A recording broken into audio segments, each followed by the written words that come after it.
Ago, Amber said that she's been hearing from people talking about the Fever that this is the best movie they've watched. Oh, no. Because of everything that happened, and you're in the middle of it. Although the WNBA has always been a venue for intense rivalry and unadulterated passion, few events have captured fans' attention like Sophie Cunningham's public breakdown. Everyone in the league was shocked by Stephanie White's tearful statement, "I have no choice but to leave," and wondered what she had done to drive a star player to such a breaking point. The narrative wasn't meant to end this way. Cunningham had been climbing steadily. Her trajectory embodied everything fans adore about the WNBA, from a stellar collegiate career to becoming one of the league's most adored players. Audiences were moved by grit, tenacity, and an underdog spirit. However, that story took a gloomy turn at some point, turning from an exciting sports tale into something far more unsettling. We must comprehend Sophie Cunningham before to this tragedy in order to fully appreciate the scope of what transpired. It was anticipated that Cunningham, a force on the court renowned for her tenacity and intensity, would be a pillar of her squad. She wasn't the league's most naturally talented athlete. She lacked the physical domination of elite forwards and the unearthly speed of some guards. She possessed something that could be considered more valuable: heart. Fans loved her because of the ferocity with which she performed. An unrelenting three-point shooter with the ability to change the course of a game on his own at any time. Although her shooting technique wasn't flawless, she was deadly when she came off screens because of her rapid release. Cunningham also didn't hesitate to stir things up physically. Even the league's finest scorers were annoyed with lock-on defense, hard screens that left opponents winning, and careless diving for loose balls. Her contagious energy had the power to uplift a whole arena. Her celebration of hitting a big three, which included flexing and a fierce look at the opposing bench, became famous. It was turned into memes by fans. Her teammates benefited from it, and young athletes throughout America mimicked it in driveways. She served as her squad's emotional lifeblood and spark plug. Cunningham had developed a sizable fan base off the court in addition to her on-court accomplishments. Her social media presence was genuine and captivating, revealing aspects of her personality outside of basketball, such as her passion for dogs, her strong bond with her family, and her support of mental health awareness.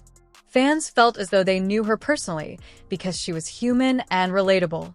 However, the same level of intensity and emotional commitment to every possession, game, and encounter seemed to clash with her coach, causing tension that would ultimately explode in a spectacular way. We must look at Stephanie White's background and coaching style in order to comprehend the collision course these two powerful personalities were on. White came to the position with strong credentials, a successful track record that attested to her tactical brilliance, and a background as a player who knew the game at the top level. In WNBA coaching circles, she was regarded as one of the rising talents, someone who could bring out the most in her actors and maximize their abilities. White's coaching philosophy was based on excellence and accountability. She thought that discipline, attention to detail, and a reluctance to accept mediocrity were the cornerstones of outstanding teams. White's film sessions were infamously in-depth, sometimes lasting hours as she dissected each possession, rotation, and choice. In order to anticipate and make adjustments in real time, players were required to be aware of everyone else's responsibilities in addition to their own. This strategy sounded sensible at first glance, just what you would expect from a coach who wants to win a championship. However, things got tricky when this concept was put into practice. White can be too intense. Sometimes it seemed hard to live up to her standards. She had a sharp tongue and didn't hesitate to use it since she thought it was more courteous to give straight, even harsh, criticism than to sugarcoat flaws. This strategy worked well for several players. The no-nonsense attitude was praised by veterans who had experienced the conflicts and had thick skin from years of professional competition. They treated them like professionals, viewed it as White, and respected their brains enough to be brutally honest. These athletes developed into her devoted followers and core supporters who fully embraced her philosophy. Others, however, had difficulty. Younger athletes who are still developing their confidence can appear to shrink under the continual attention. Some people experienced fear as a result of White's public criticism, which called out particular errors in team meetings and questioned players' dedication in front of their peers.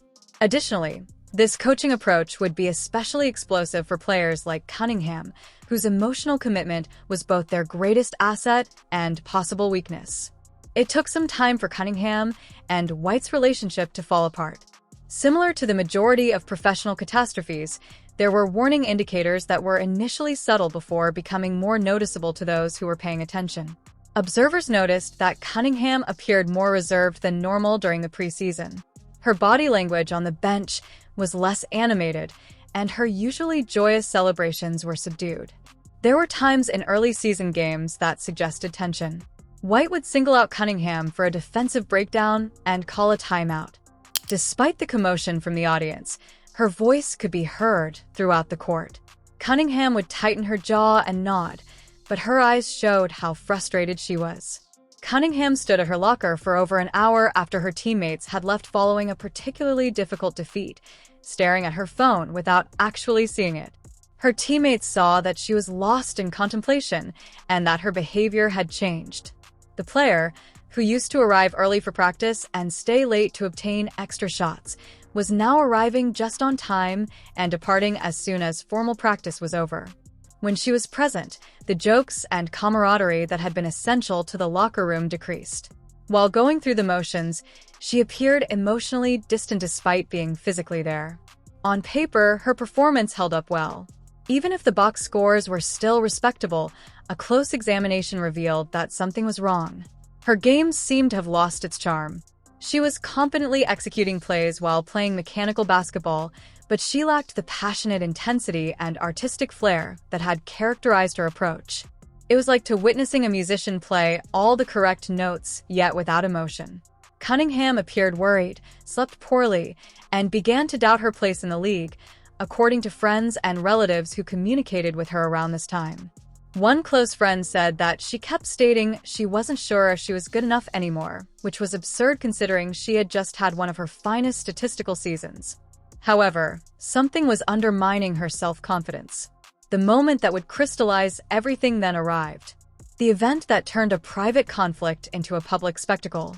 Millions of people were watching from home during a nationally broadcast game versus a conference opponent that had playoff implications. On the surface, the incident that started it all seemed to be a standard sideline exchange during a crucial third-quarter stoppage. The defensive rotations had failed on the previous 3 possessions. The team was trailing by 8 points, and they were having trouble establishing an offensive rhythm. As always, White appeared to be offering directions, possibly a play call intended to give Cunningham an open look or a defensive change. However, Cunningham's response was anything but typical. Cunningham's demeanor shifted when White pointed at the whiteboard and made forceful gestures.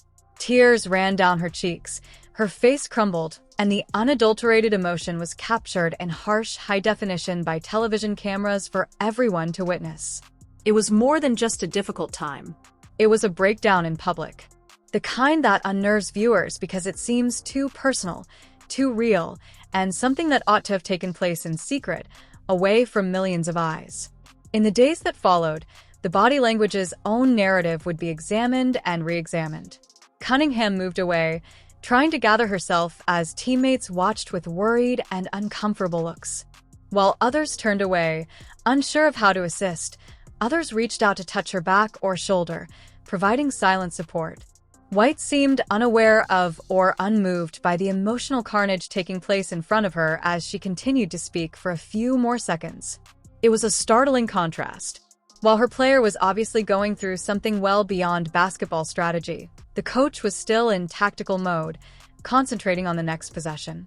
Cunningham stayed on the bench when play resumed, with a substitute taking her starting position.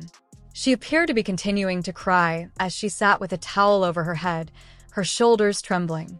Sensing that the focus had changed from the game to this human drama, the broadcast cameras repeatedly cut back to her, creating an awkward voyeurism that media ethicists would later critique.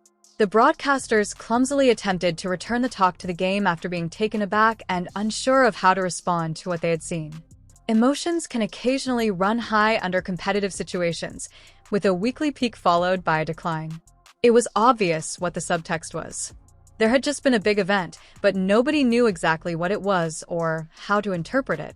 Cunningham never played again. Given what had happened, the loss felt almost accidental when the final buzzer sounded. She was among the first players off the bench and skipped the traditional post-game handshake line in favor of going straight to the locker room. When specifically questioned about the event during her post-game press conference, White responded negatively. "It's an internal team issue." Next query. The sports world exploded right away in a way that is only possible in the present day thanks to social media. Twitter, which is now X, erupted with speculations, hot takes, and video clips within minutes of the broadcast. "What's wrong with White" and "Free Sophie" were among the hashtags that started to gain national traction. Thousands of people shared, reshared, and clipped the incident. Every post is accompanied by feedback that gets more and more passionate. The following day, hot takes-filled talk shows, with analysts breaking out the exchange frame by frame as if it were the Zapruder movie. ESPN devoted several segments about it. Sports radio broadcasters received calls from ardent supporters, some of whom supported White's freedom to manage her squad any way she saw fit, and others of whom demanded that she be fired right away. Despite not having access to the actual conversation, the narrative soon formed into opposing camps, each of which was certain they knew what had transpired. According to the prevailing story, Sophie Cunningham was the most recent victim of Stephanie White, a despot. Few people had the whole picture, but everyone had an opinion. We heard opinions from former players on all sides. Some, especially those from older generations, backed strict coaching, claiming that players needed to be challenged and couldn't be pampered since the game had become too soft. "This is professional basketball," a former All-Star stated on a podcast. "If you can't handle criticism, maybe you're in the wrong business."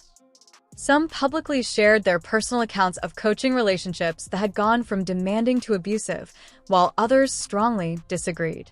A former collegiate athlete who briefly participated in the WNBA published a moving essay about how a coach's strict loving style caused her to develop an eating disorder and ultimately quit the sport she loved. Thousands of athletes, both present and past, shared their personal stories in the comments section of the piece after it went viral. The public opinion court acted quickly, possibly too quickly. Hashtags became popular. Think pieces proliferated in and outside of sports media.